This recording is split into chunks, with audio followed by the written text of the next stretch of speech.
it's some of what I'm going to talk to you about, the development of modal and tense logic and what it felt like in the early days, is something that probably you here in Aalborg know far more about than we have. The book on the history of tense logic by Peter Östrom and Per Hasler, I think probably is also one of the ones. If somebody says they don't... say that Per is unfortunately ill today. Oh, that is sad. So that is sad. He would have loved to be here. Okay. Yeah. Well, what I was simply going to say is if somebody comes to me and says they know something about the history of tense and modal logic and they haven't read this book, I would doubt they're right.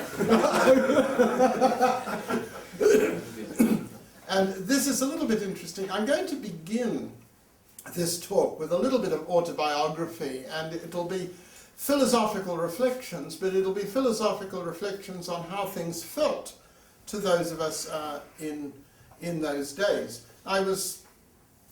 This is the first time I've given this talk, and I was grateful in a way that Peter asked for it, because it made me put together and put down in writing some of the things that perhaps we might forget. So firstly, a tiny little bit of autobiography. In 1957, I went up to the local university, the Victoria University of Wellington. It was then called Victoria University College, and it was a constituent college of a single university. We had the University of New Zealand with many different colleges. And then in the reforms of the 1960s, they split into a variety of universities. I was going to take on a career in law, and I read in the university handbook that philosophy had the subjects logic and ethics, and I thought, well, lawyers need logic and ethics, and I soon discovered lawyers don't really need either logic or ethics. But when I went up as a student, the first year philosophy in 1957 in Wellington was a history of philosophy from the pre-Socratics right through to the 19th century. And one of the topics, we had 6 weeks of Aristotelian syllogistic logic. And I was a rather immature 17-year-old boy, and I started reading this, and I thought, wow, this is great, this is wonderful. And I fell in love with logic at the age of 17, and I think I never fell out of it. So now 50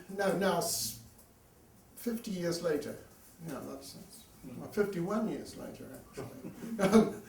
I'm still in love with it. So that was a defining moment. One of my teachers, the person who gave the first the first philosophy lecture, was a man named George Hughes, who was professor of philosophy. He had been appointed there in 1951. And I was so in love with logic in my first year that in the second year there were 2 courses. There was logic and ethics in second year philosophy, and one of them was a course in modern formal logic. And I went to the library and looked for some books. And by complete accident, one of the first books that I came across was a book published in 1955 called Formal Logic.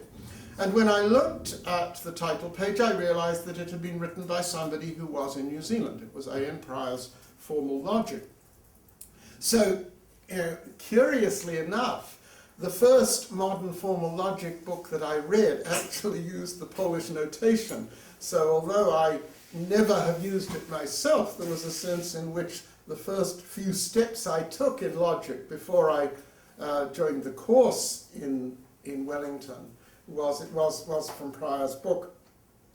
We used a different book. We used a book called Basson and O'Connor, and I think it was called Symbolic Logic. And halfway through the year, I asked George Hughes, I said, is there more logic than what we are doing? And he had received a copy of Von Wright's essay in Modal Logic, and he gave that to me, and I started looking through that. A little later, I realized that in Pryor's formal logic, there was a better introduction to modal logic. And then in 1960, I had finished my undergraduate degree, and we had well, in New Zealand, you have a 3-year Bachelor of Arts degree, at least if you're doing philosophy, a 3-year Bachelor of Arts, and then you have 1 year to do, in those days, we did the MA, the Master of Arts, we did it all in 1 year. And we had 4 what were called papers, that's courses, 4 courses, and then we had to write a thesis, which was the equivalent of 2 courses. And I thought I would write my thesis on modal logic, and by then I had discovered Arthur Prior's Time and Modality and worked through a number of issues. One of the things that was possible in 1960 was that you could actually read the modal logic articles in the Journal of Symbolic Logic and understand many of them. And I found that I was able to do that. There's a sense in which what George Hughes and I were able to do in 1968 is something you can't do now. The amount of material was manageable and was comprehensible. So when the time came for me to go to do graduate work in overseas, in New Zealand the idea was you did your undergraduate work, you did your bachelor's degree, you did a master's degree in New Zealand, and then you would expect, if you were good enough and lucky enough, you would expect to obtain a scholarship to move overseas. And typically philosophy students in New Zealand went to Oxford and did the Bachelor of Philosophy at Oxford, and there were scholarships provided by the New Zealand government to allow you to do this. Nowadays they reserve all this money to, you have to do your work back in New Zealand, and universities in New Zealand no longer like you going away for graduate work, which has caused a bit of controversy within philosophy. But in those days there were scholarships. There were also what were called Commonwealth scholarships. All the ex-British countries got together in the late 1950s and set up some scholarships that would take you from one Commonwealth country to another.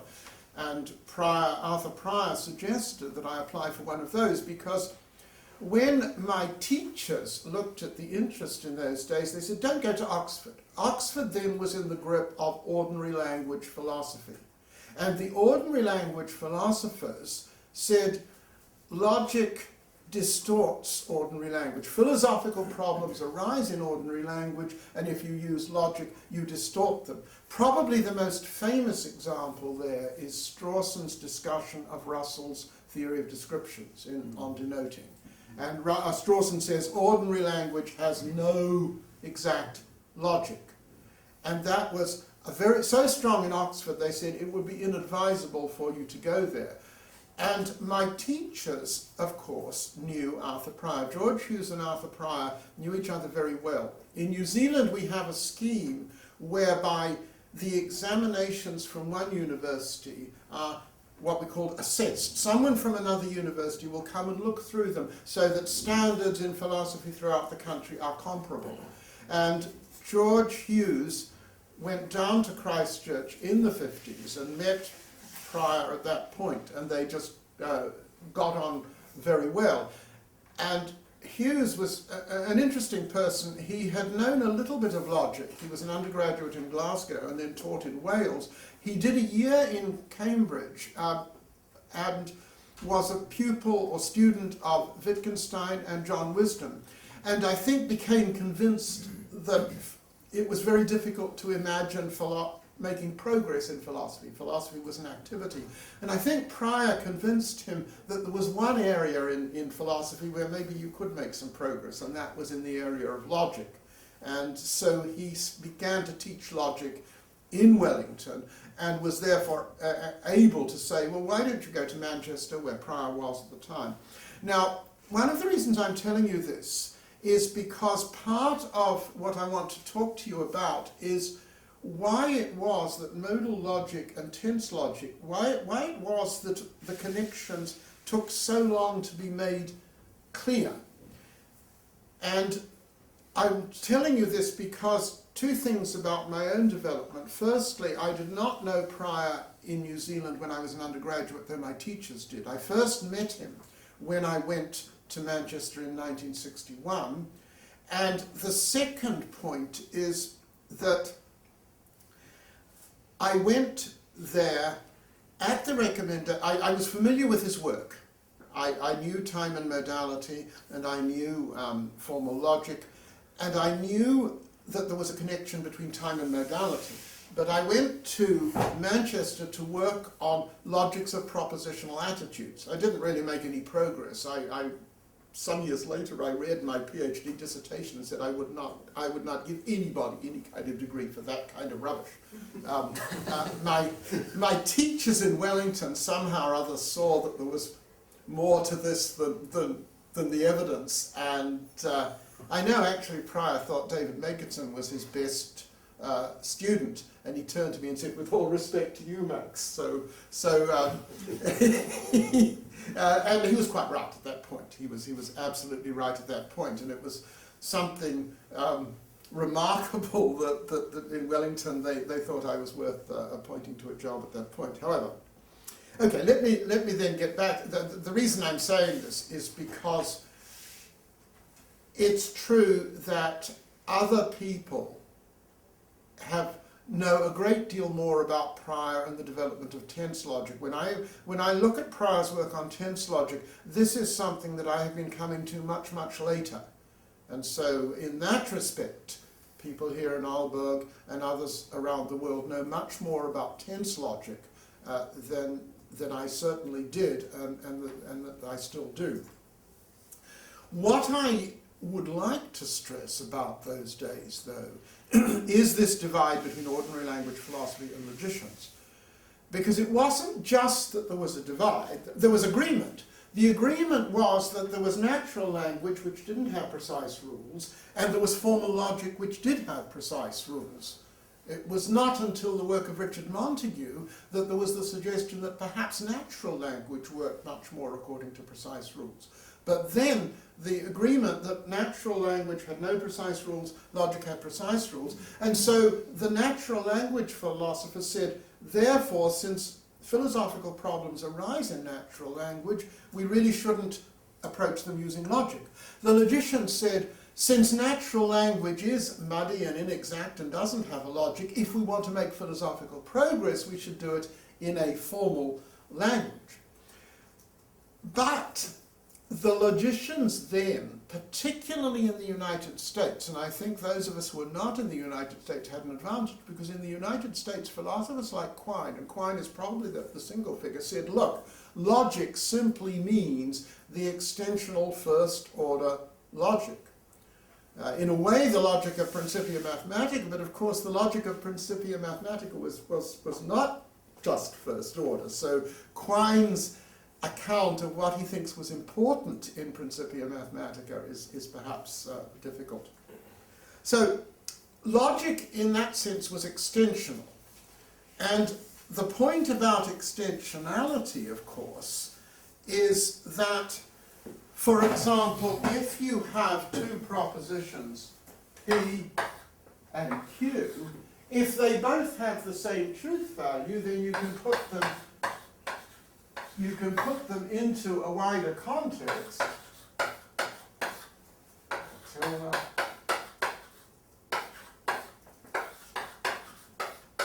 You know that in ordinary extensional logic, if these two propositions have the same truth value, then so does anything you make out of them.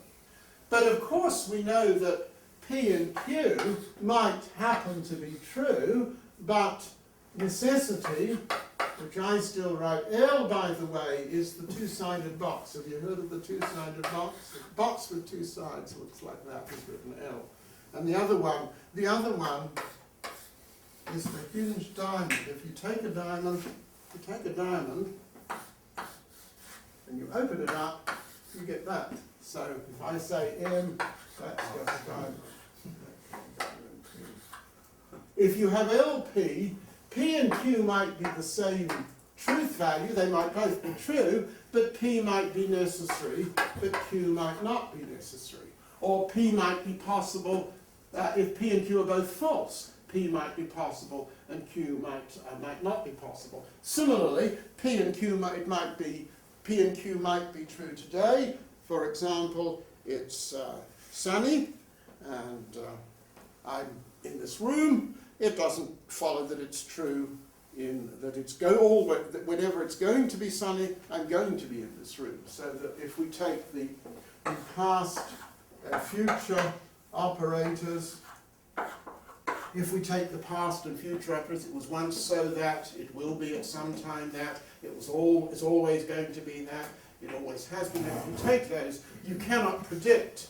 The truth value of these is not determined simply by knowing the truth value of those. So there was a recognition that modal and tense logics were not extensional. So someone like Quine was going to say, look, when we do logic, we assume extensionality.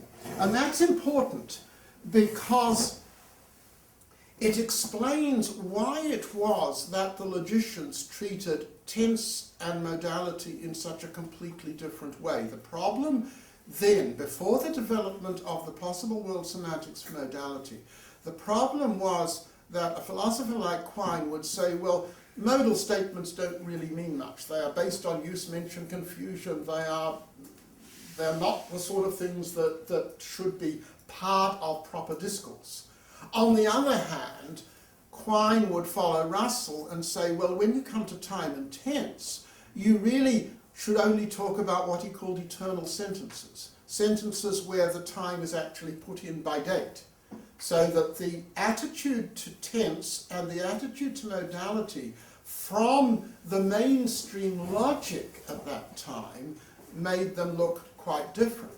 And that is, of course, why Prior's work became so important, because Prior was part of neither of these traditions. He was not an ordinary language philosopher, but he was not also a logician who thought that first-order extensional logic was all there was. His view was that you developed logics for whatever purpose you needed, and certainly these logics would not respect the principle of extensionality. So, in that respect, Prior, although Prior was on the side of the logicians, he was on the side of the logicians in a very odd sort of way. And that is why time and modality in 1957 was so important, because it said, look, we treat time and modality differently. Philosophers treat time and modality differently, particularly logicians, and yet when you look at it, you see that the very same modal systems that modal logicians have been looking at are susceptible of a tensed interpretation. So there is clearly something similar. But we didn't quite know why that's the case. Prior also had a view of logic, which I don't know that is shared today, and that is a view that was very strong with people like Russell and Wittgenstein. The idea among those philosophers was that if you wanted to describe the logical structure of the world accurately, you had to get the logically perfect language. And in particular, Russell did not want any intentional notions. And Wittgenstein also, in the Tractatus, almost certainly wanted a metaphysics which reflected the extensional logic of Principia Mathematica. Although Wittgenstein's Tractatus can, in a way, lead to a certain kind of attitude to logic which can lead to an intentional logic, that was not what they had in mind. That means that they didn't do any semantics. And it's curious when you read Prior, his attitude to semantics, and I want to go on to say a little bit more about this, because this is one of the things that was interesting and strange to us at the time. When you actually look at Prior's work, when you look at past, present, and future, you see these long, purely formal derivations. And Prior, therefore, looks, in a way, like a formalist.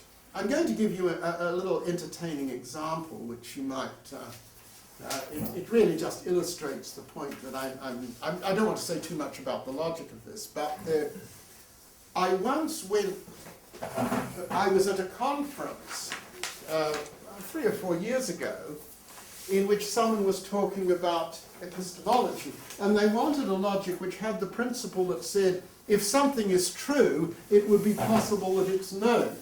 And if you interpret the possibility as a possible operator M, and if you interpret the necessity operator as a knowledge operator, so you've got the epistemic possibility operator is M and the knowledge operator is L, you get the system, if P is true, then it's possibly necessary. This is actually a system that Prior once called a very silly system, because somebody said to him once, is there a logical system which in Polish notation puts together your initials and Mary's initials? If you take Arthur Norman Prior, Mary Laura Prior, if you actually get that AMP MLP in the Polish notation becomes CP MLP. So it's this system, P implies MLP. So it was a curiosity to me that at this logic conference somebody was suggesting this action. Unless your Polish notation is known to everybody. Well, it is or isn't. It isn't. It isn't. No, it's not known to everyone. And Prior used to, it was interesting, if he had a party at his house, he would put outside the toilet, he would put APQ, which means either P or Q. What you would get these little notices hanging on the door. The other one was, if it is necessary to Q, then Q. So you would find these things on the toilet doors of his house when he had parties. But however, but this I won't say anything more about this system, but it is indeed a silly system, because if you add it to the system T, you can derive if P is true, then it's necessary, or in other words, every truth is known. Or you can derive every truth which could be known must be known. And what is interesting here, it illustrates what I want to say about Prior's attitude, because that's a purely formal derivation. And what it shows is that if you have the regular principles of modal logic, and if you have that Formula 1, then you are going to get something that you don't want. And it's a kind of test here. So that, and that is important, and it is philosophically important to say, and this is one of the uses to which Prior put logic. You can believe this if you like, but you must realize that if you believe this, then unless you reject the principles of proof that are fairly standard, you are going to arrive at that. And I've given you the derivation. The details don't matter for this talk. It's simply to illustrate the way Prior looks at that. Okay, so what Prior did in 1957 was to show that there was a clear connection between time and modality. He even knew in some sense that a relational semantics would give it to you. There is that famous little one-page piece of paper which was a mimeographed bit of paper that was put out. I had a copy of it from many years back, and it's now published in one of the, is it in the Papers on Time and Tense? It was published in one of the Meredith, the Prior, one-page Prior Meredith one. That came out in something. Was it? Or was it the Christchurch conference? It came out. Jack's book. Yeah, it came out in something there. There is a one-page where he talks about what he called the property calculus. So Meredith had seen the relational semantics, and of course there is a big historical controversy about where the relational semantics came from, with Jack Copeland, of course, waving the flag for Prior as the earliest. Probably right, isn't it? In a sense, I mean, a lot of all of this means what precisely do you mean by it? That you can have a number of different definitions according to which Kanger or Hintiger or whatever. I mean, but there is certainly, what is certainly true is that there is the 1956 translation into what they call the property calculus. It's also interesting, and this is something that I have only come to recently, wondering whether metaphysically Meredith and Prior were the way Prior refers to some of Meredith's suggestions, the idea of there being only one fact, namely the world, maybe suggests that Meredith had a slightly different metaphysics from Prior. Meredith, I did actually meet Meredith at a certain point because Prior brought him in to examine the PhD, and between the time of my oral examination and between the time when they told me that it was based, the thesis was okay, but they did want some rewriting, so it was not precisely okay. Between that time, he got some money to take us out to lunch, and we explored churchyards in Cheshire, in England. And I still have a photograph. Did I send that to Jack? I don't know if he sent it on to you. There's a photograph of Meredith lying on a gravestone in a church in Cheshire, which was taken the afternoon of my PhD examination. I've seen that. You've seen that photo, yeah. However, now that's... I hope, I took it that you wanted a talk that combined a few little stories and anecdotes with some philosophical reflections. Logic in the graveyard. Yeah, well, that's true, yes. But I don't know that we have access to what Meredith's metaphysical views were. There are hints in places. Anyway, so let me then get back to the question of the different attitude to tense and to modality. I have in my possession some notes that were distributed to first-year students in 1957 in Wellington, in which it was absolutely clear that propositions were entities that had modal properties but not temporal properties. That is to say, if I say it's raining, or if I say it's sunny now, the proposition I utter is that the proposition that it is sunny at that particular time. If I say the very same sentence an hour later, it's the proposition that it's sunny at that new time. So there were no such things as temporal propositions. And that, of course, is why that doctrine of propositions fell foul of Prior's "thank goodness that's over" example. On the other hand, propositions had modal properties. Propositions could be distinguished into those which were necessary and those which were contingent. Now let's look at the indexical semantics. In the indexical semantics, we have a sentence like alpha is true at t in W, where t is a time and W is a possible world.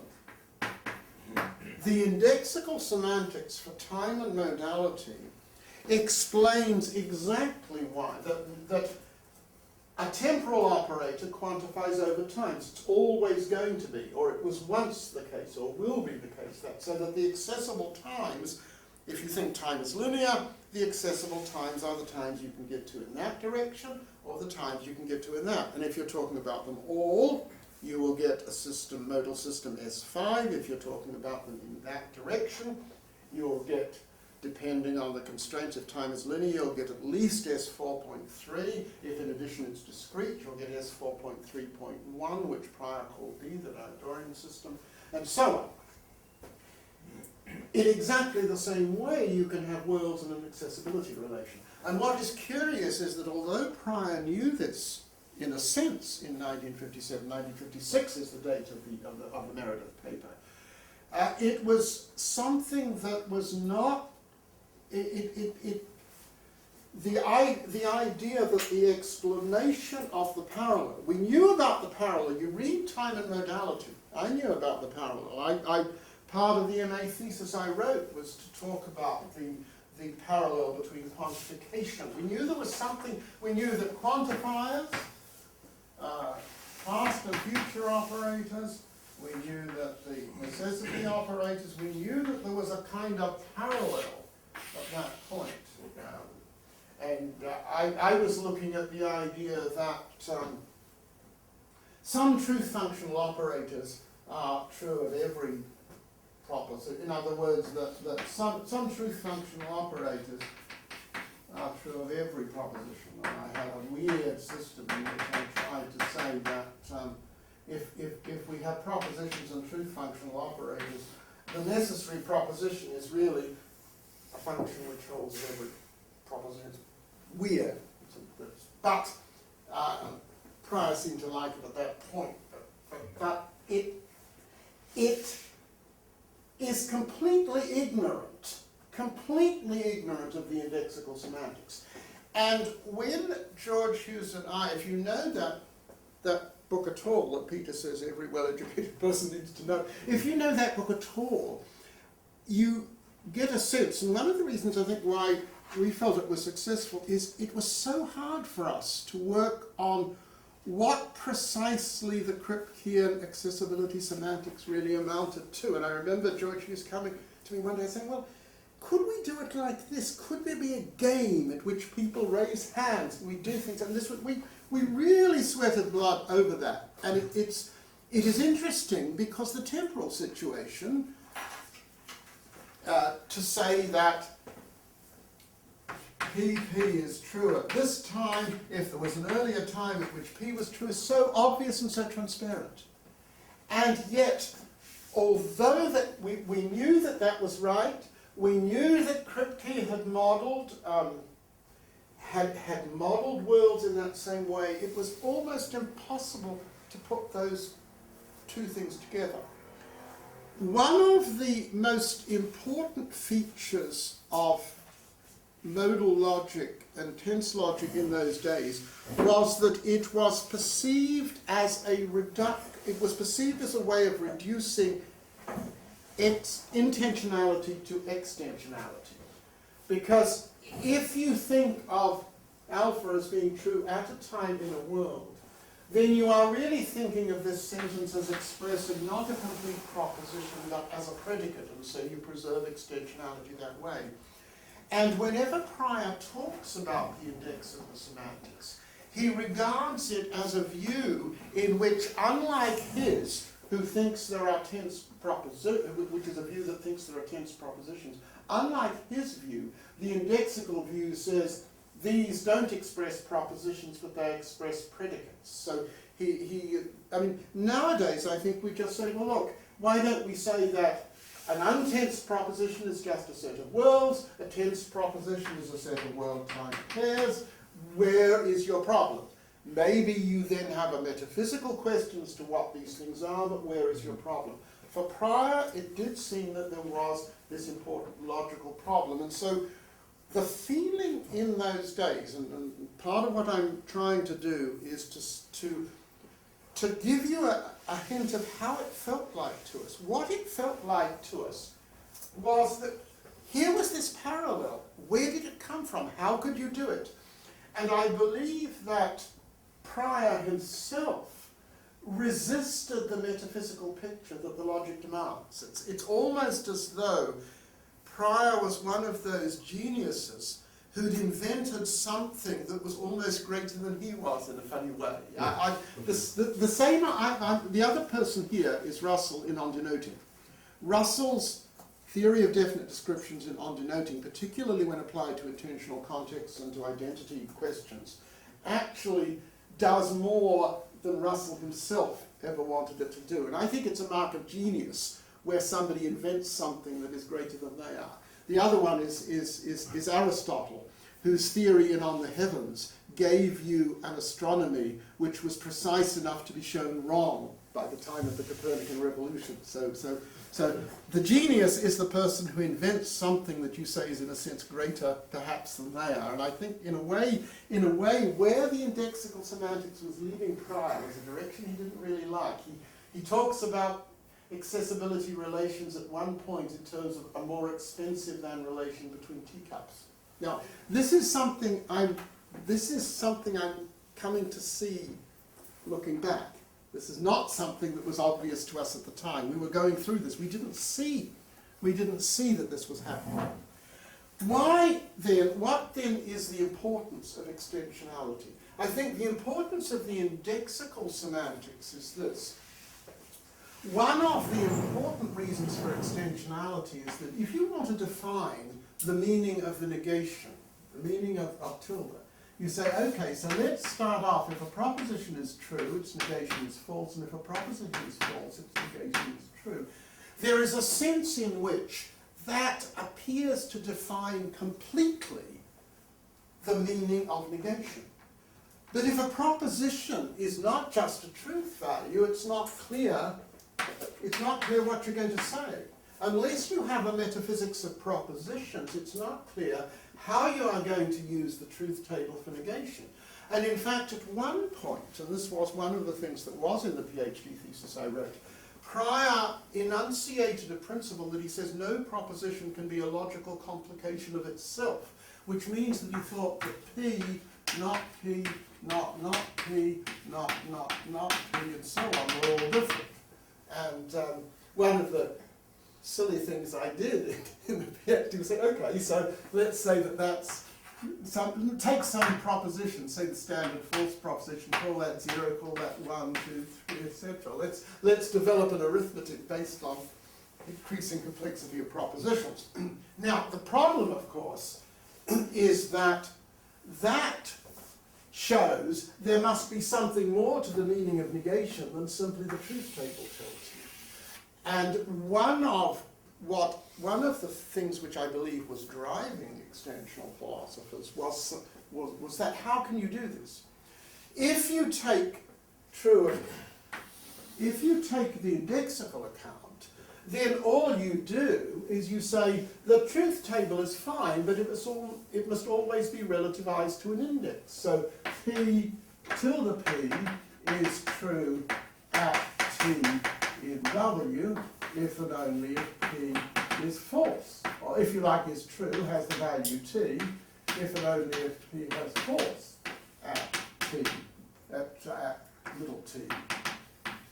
In other words, what negation does is switch truth values at an index. So if you take intentional logic as simply extensional logic formed by adding more and more and more and more indices, then you get a completely natural way of extending the semantics, the extensional semantics for the truth operators. Anytime you have a semantics for an operator, you can always incorporate that semantics into an indexical extension of the language. Add a new index and simply take the new index as irrelevant for that operator, but perhaps relevant for something else. So the temporal index is relevant for the tense operators, the world index is relevant for the modal operators. So that would be a way in which the reduction to extensionality would be important. I think this is one of the respects with which Prior would in fact have in fact a great deal of problems. The reason for this account is perhaps based on what one might call the truth conditional theory of meaning. The truth conditional theory of meaning says if you want to know the meaning of a statement, look at the conditions under which it's true. You have that at least in the Tractatus. Carnap uses it, Carnap gets it from Wittgenstein's Tractatus. And the truth conditional theory of meaning then might seem to say, oh, so you mean meaning is just truth value. I've had linguists who think that the truth conditional theory of meaning is the identification of meaning with truth, and they say meaning has nothing to do with truth. They don't appreciate that meaning is truth conditions. Now, the truth conditional theory of meaning is to say, to know the meaning of a sentence is to know at which collections of indices, times, worlds, and whatever else, it's true. So to know the meaning of will be is to know, and to know the meaning of the operator past and future is to know how you get the truth conditions of a complex sentence P alpha from the simpler truth, from the truth conditions of the sentence alpha itself. So P alpha is true at T, if and only if there is an earlier time at which alpha was true, and so on. So the truth conditional theory of meaning, in its indexical form, allows you to generalize what was right about extensional logic in a perfectly natural way. And I suspect that it was that aspect of Kripke's work that Prior had some particular problems with. Certainly for others of us, I know that when one of the things about writing that book was that the sense of excitement, and I think to a certain extent there were two reasons why that book was successful. One was because we were working in New Zealand and were away from the influence of Quine. Quine taught everybody that modal logic was a no-no, but we were too far away from the influence to be strong. There's something to be said for working in a small country where you can be isolated from them. I think there are many similarities between New Zealand and Denmark, and maybe this is one of them. But that was certainly one feature. But the other feature, I think, about the book is that certainly writing it, well, there was a feeling of excitement. And the feeling of excitement was, for us, whether that was as exciting to Prior, I think Prior half knew it and didn't really like it. We actually discovered, goodness, wow, it's really all the same. It's just these indices. It's just the accessibility relation. Wow, it all works. It all fits together. And you can say, well, if the relation looks like that, you get this logic. If the relation looks like that, you get that logic. If the relation looks like that, you get that other logic. When you read Prior's work, and this was true, this was certainly true of all of us in those days, there was the question of which modal logic is the right one, and how could you prove it?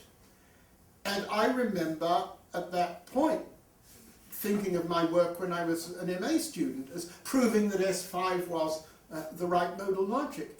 And one of the exciting and liberating discoveries in terms of the relational semantics was to discover that the question of which is the right modal logic fades out. It's, well, here are your indices, here are relations on your indices. What sort of relations are you trying to model? And what sort of relations you're trying to model will tell you what kind of a logic that you're going to get. And that was one of the most exciting things. And there is, sometimes I look back on that book and think there was a sense of excitement then that couldn't possibly be recaptured. And I kind of feel almost sorry for people nowadays because they're not in when it was still all happening and exciting. But certainly that idea of seeing that time and modality were seeing why there was the parallel. Prior had told us that there was the parallel, and then in a certain sense the relational semantics, wherever it came from, the relational semantics explained why that parallel was there. And I suspect that this is perhaps where Prior, you sense this in reading Prior's later work, in reading chapters of past, present and future, and more particularly in the papers on time and tense, you sense the fact that he was aware of all of this, but he wanted to keep on saying, but it's not where the real philosophical problem is at. So it was an interesting feeling for all of this. Now, by the time that Prior was aware of this and was writing Past, Present and Future, I was back in Wellington and we were working on the modal logic book. So it was not, I cannot myself say from any personal knowledge exactly how Prior was treating these new developments. Insofar as I do understand his views on this, they are in the published works that are as well known to you here as they are to me.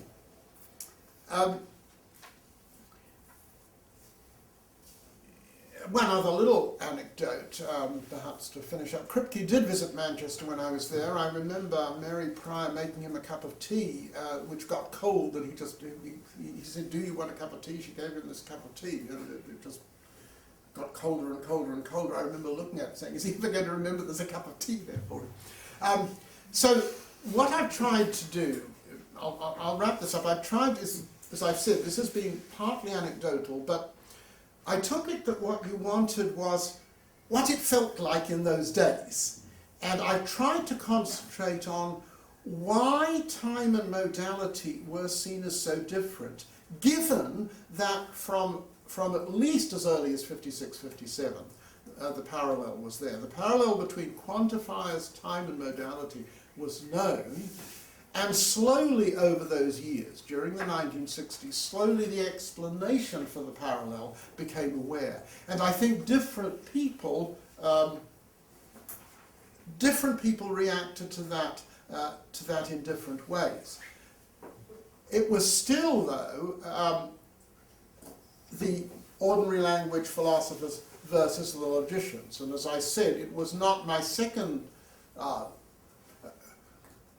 epiphany, I suppose, was when I went to UCLA in 1970, shortly after Pryor's death. I went to UCLA because Pryor had spent 1965 there, and I'd said, where should I go on leave? And he thought that Southern California was a place, and I was lucky enough at that point. David Lewis was still there, and he said to me, you really should go and listen to Richard Montague's work on English as a formal language, because what Montague did, and this is something that I have no idea what Pryor's attitude to this would have been. What Montague did at that point was to say, look, when you look at work in linguistics and you see the formality of the syntax that is advocated by people like Chomsky, it's likely that the semantics of natural language can equally be modeled by formal methods.